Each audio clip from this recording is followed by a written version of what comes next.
I'm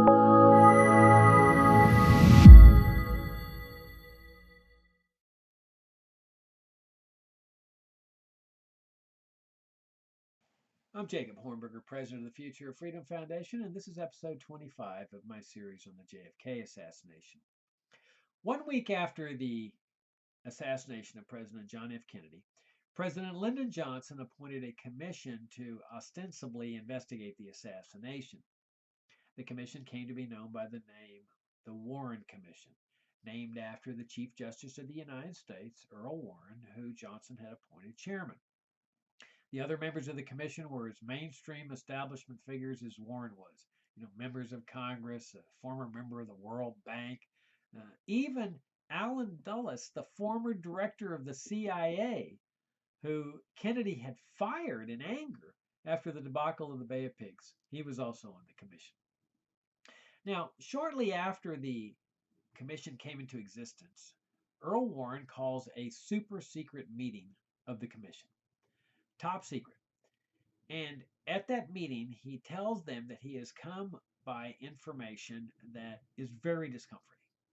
And the information is that Lee Harvey Oswald, the accused assassin of President Kennedy, who by this time was dead, he had been shot within a couple of days after the assassination, that Oswald was an operative or informant for U.S. intelligence or the FBI or both. Now, obviously, if this information was correct, it would terribly complicate the job of the Warren Commission. Now, the commissioners were 100% convinced from the very beginning that Lee Harvey Oswald was guilty. There wasn't any doubt in their minds about that. In fact, all of the efforts of the Warren Commission were clearly designed to build a brief to establish that Oswald really was the assassin, so that there really wouldn't be any doubt in the minds of the American people, and equally important that he was a lone nut assassin. In other words, he wasn't acting in a conspiracy or in concert with other people. However, if the information turned out to be true, you can imagine how dicey that would make things for the commission. I mean, that wouldn't exclude the possibility that he still could be a lone nut assassin, but now he's a lone nut assassin that was working for U.S. intelligence or the FBI. And so obviously there would have to be investigations into what caused this lone nut to turn against the government that he was working for, but turn against the country by assassinating the elected president. So in order to circumvent this problem, what they did was they simply asked the head of the FBI and the head of the CIA whether Oswald was in fact working for them in some capacity. And they simply said no. And that was the end of the matter. No further investigation. They simply took their word for it.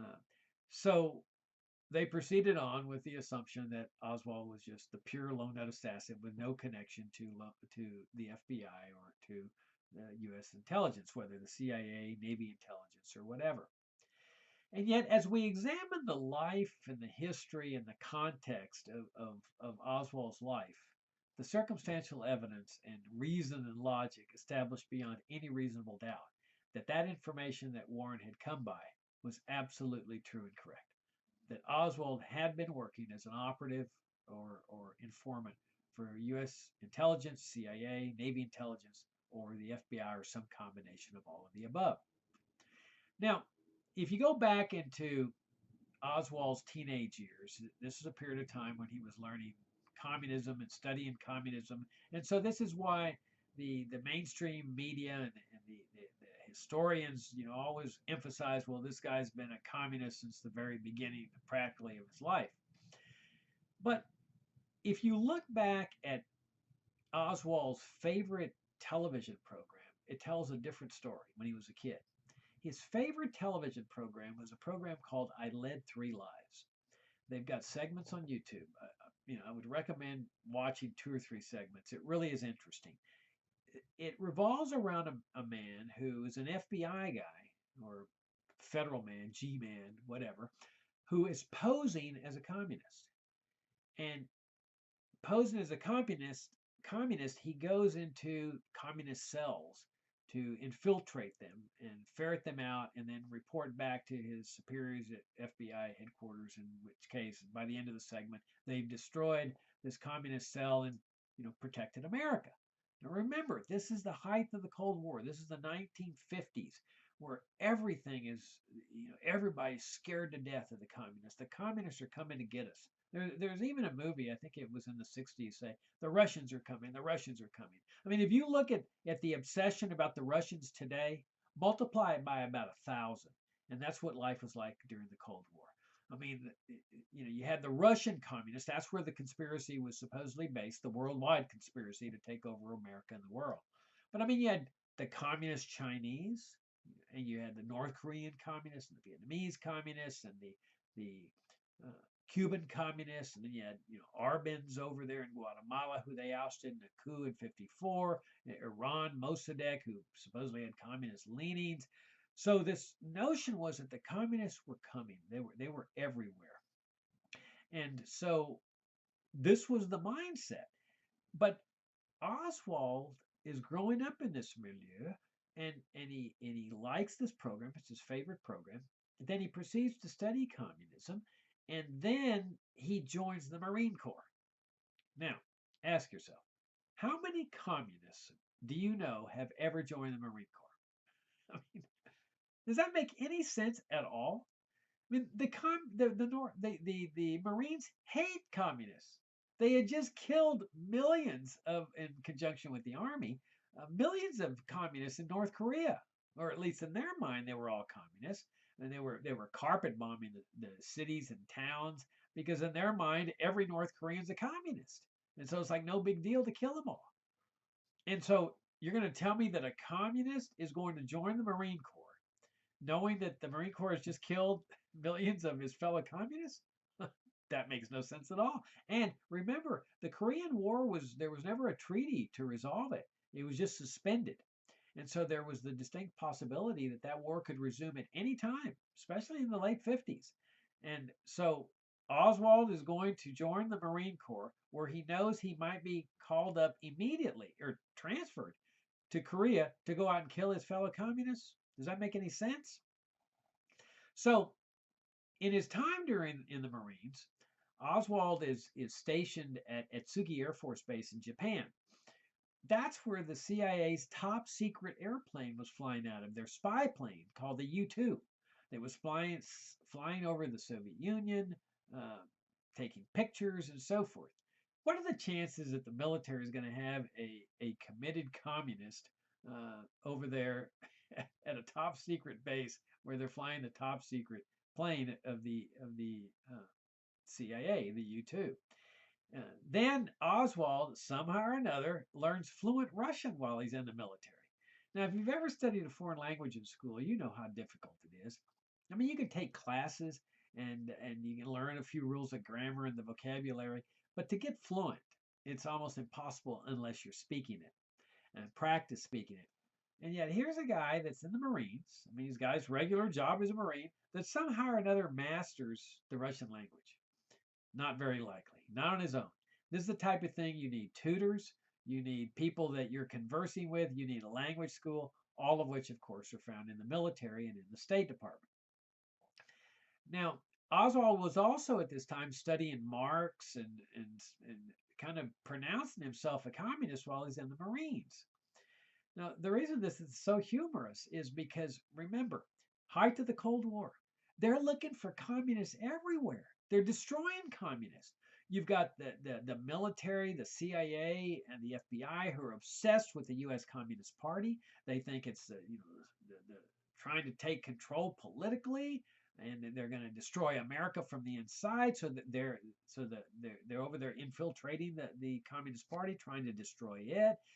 The Fair Play for Cuba Committee, which was really a group of not just communists and socialists, but also just regular standard people, prominent people who were opposed to the embargo on Cuba and just said, hey, we want just to have regular relations with this country.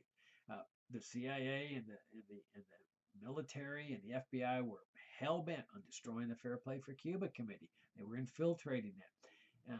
And then you had the McCarthy hearings, remember? The McCarthy hearings were destroying people. I mean, remember that famous question, are you now or have you ever been a member of the Communist Party? And if people said yes, their careers were over. I mean, even private employers would just fire them. Uh, this was the stigma of being a communist during the Cold War. The propaganda machine was unbelievable in terms of just really destroying anybody. And people who had joined the Communist Party as in their youth because they believed that government should take care of people and things like that. Uh, they were just scared to death. Everyone was scared to death that had any association with communism at all, and so they uh, they even had people taking the Fifth Amendment, but even that was considered an admission of guilt, and so people would lose their jobs over that. And then there's the Hollywood 8 case where Dalton Trumbo and a lot of the Hollywood writers were prosecuted criminally for communist association, and writers were blacklisted.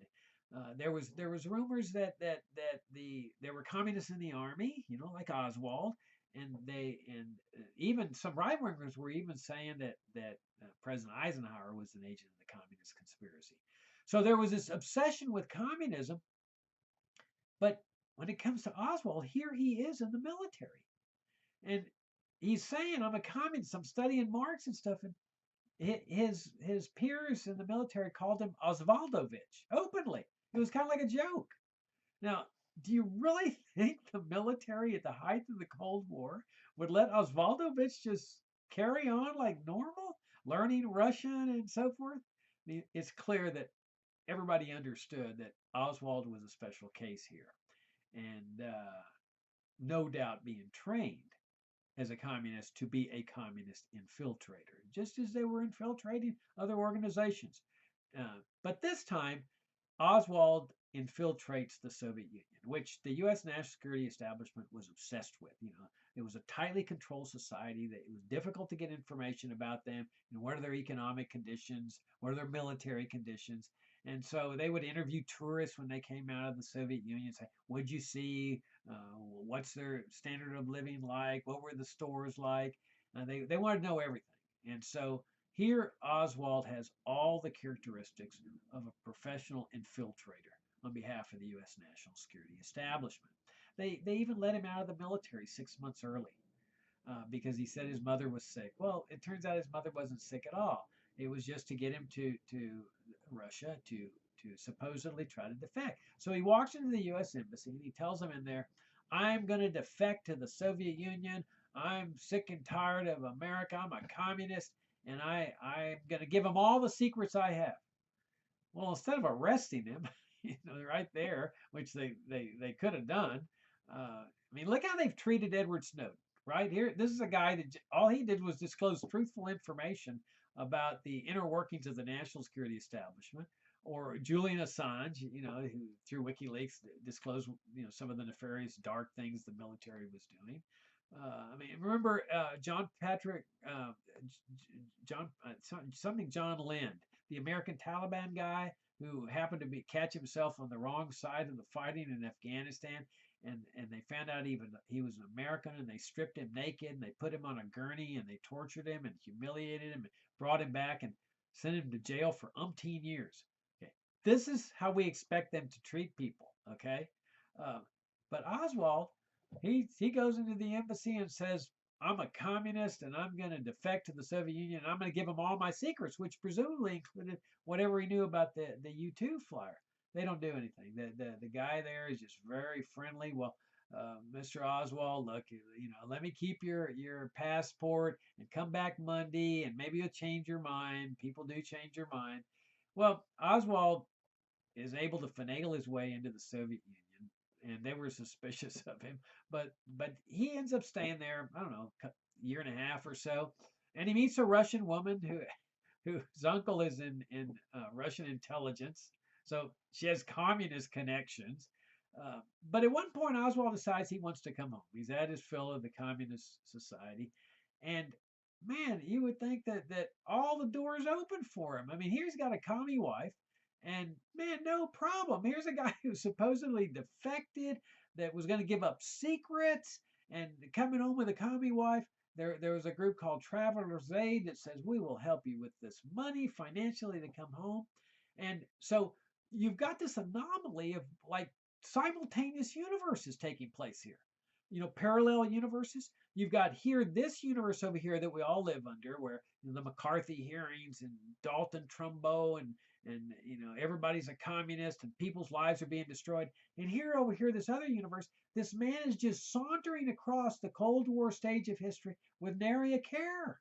I mean, who's openly proclaiming that he's a communist, and they don't touch him one iota, much less do the things that they did to like Snowden and John Walker Lind and Julian Assange. And I mean, it's weird because you've got these two parallel universes, almost surreal that this guy saunters across the Cold War stage of history and they don't bother him. When he gets back to the United States, all they had to do was subpoena him to a federal grand jury to testify. What'd you give up? What secrets did you give up? Wouldn't you think the military would be interested in knowing what secrets did you give up? Because in the meantime, a U-2 that's flying over the Soviet Union is shot down, which was unheard of. I mean, they flew higher than Soviet missiles could reach. And interestingly enough, it destroyed the possibility of a meeting that Eisenhower was going to have with Nikita Khrushchev. And Eisenhower denied that this was a spy plane for the United States because the pilot of the U-2, Francis Gary Powers, had been ordered to commit suicide if he ever got shot down. And so Eisenhower became a liar in chief. Remember, that's what they expected Kennedy to do too on Operation Northwoods and on the Bay of Pigs, for him to get up and say the U.S. has nothing to do with this. Well, it turns out that Powers didn't commit suicide. He was taken captive. So the Soviets knew that Eisenhower was lying. And so it destroyed the meeting that they were going to have to try to establish better relations. But it's entirely, I mean, theoretically possible that Oswald had given this information up, but no grand jury subpoena, no aggressive investigation, no torture, no indefinite detention, none of that. He moves into Dallas, where he's mentored. You'd think he'd hang around with left wingers, right? I mean, he's supposedly a communist. He hangs around with right wingers. And one of his mentors is a guy named George Morenshield, who was much older than he, and who has U.S. intelligence written all over him. And then Oswald gets a job, if you can believe this, in a photography place there that develops photographs, including top secret photographs for the U.S. government. Here the supposed communist is in there helping with those top secret photographs. And then he's shifted over to New Orleans, where, imagine this, he gets a job with the Riley Coffee Company. Guess who the Riley Coffee Company is owned by? Just about the most extreme right-wing, anti-communist, hate Castro conservative you would ever find in your life. Now, why would a conservative like that hire a supposed communist who supposedly loved Castro? It just defies credulity. And now, at this time, Oswald also is seen going into the offices of a former FBI official named Guy Bannister. And when he's passing out leaflets for the Fair Play for Cuba Committee, because he was proselytizing for the Fair Play for Cuba Committee. Remember, this is the organization that U.S. intelligence and the FBI were trying to destroy. He at the same time is trying to associate the Fair Play for Cuba Committee with the Communist Party, which of course means that if you can associate the two, you have a better chance of destroying the one by associating it with the Communist Party. But on one of these pamphlets, Oswald screws up, and he stamps the return address on the pamphlet for Guy Bannister's address, where his office is, the FBI agent. And now there were two entrances to the building. He had the main entrance and then a side entrance, and Oswald puts the address for the side entrance. Must have gotten reamed out big time for such a massive screw-up. Then he approaches an organization called the DRE, which was one of the premier anti-Castro Cuban exile organizations. I mean, these were one of the ones that were devoted to ousting Castro from power. And Oswald goes in there and meets the head of it, and he offers his services, where he says, "Look, I'm a Marine. I got a Marine manual. I can help train your people. In case you need to go back into Cuba, I'll help train them." And the guy was suspicious, and he said, "No, never mind." And then so the next day, all of a sudden, Oswald's in the communist mode again. And so he he's out passing out brochures, and the head of the DRE just happens to be there while he's passing out these brochures, or somebody notifies him, hey, that guy that came by offering his help is out there passing out brochures to the U.S. military, by the way, to troops that were coming off a ship. I mean, you think that wouldn't that upset the military that this was going on? I mean, communist literature to soldiers, but no, again, they don't touch him. So there's this big altercation there where Oswald's just really promoting the fact that he's a communist. And he's arrested for disorderly conduct. And while he's in jail, interestingly enough, he requests to see an FBI agent who comes and visits him, comes and visits this communist or supposed communist. And we don't know what they talked about. But we do know that Oswald ends up pleading guilty to disorderly conduct and then goes in this radio debate with the head of the DRE, Carlos Bringuer, where it all comes out that he tried to defect to the Soviet Union and that he was a communist and he believes in Marxism and so forth. And then it was shortly after that that he's shifted to Mexico City, where he goes into the Cuban embassy and the Soviet embassy, and he makes a big uproar about wanting a visa to go to Cuba and the Soviet Union, and really makes a public fuss over the fact that he's a communist and he's ready to return to Commuland. So it's with that background as a communist that we then shift our attention to the critical role that this supposed communist played in the assassination of President John F. Kennedy.